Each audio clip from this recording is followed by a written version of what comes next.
Саламатсыздар ма? Біздің арнамызға тіркеліп,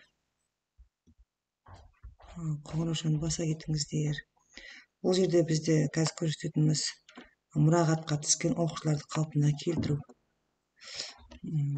Яғни ол үшін біз әкімшілік ету бөліміне барамыз. Сол жерден адамдар тізіміне барамыз.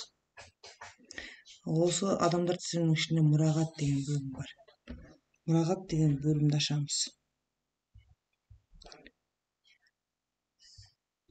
Мұрағат деген жерден біз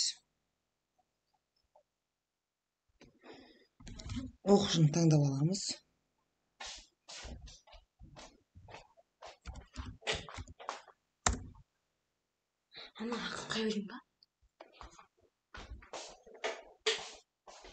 Оқушыны таңдап аламыз.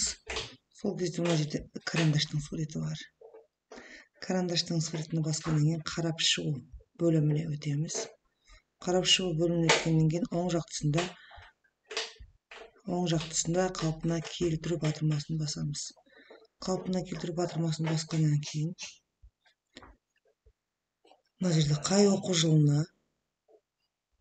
қай сыныпқа баратынын таңдаймыз. Мысалы 10 класс нақты, қате емес, нақты. Қай бұйрық күнін қоямыз.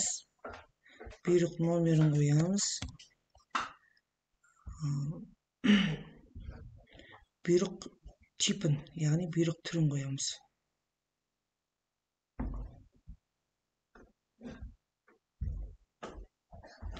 Әрі қарай батырмасын басамыз. Деректерді бір тексеріп шығамыз. Оқушы, күнін, бұйрық номерін, бұйрық типін қарап шығамыз. Егер бәрі дұрыс болса, қалпына келтіруді басамыз.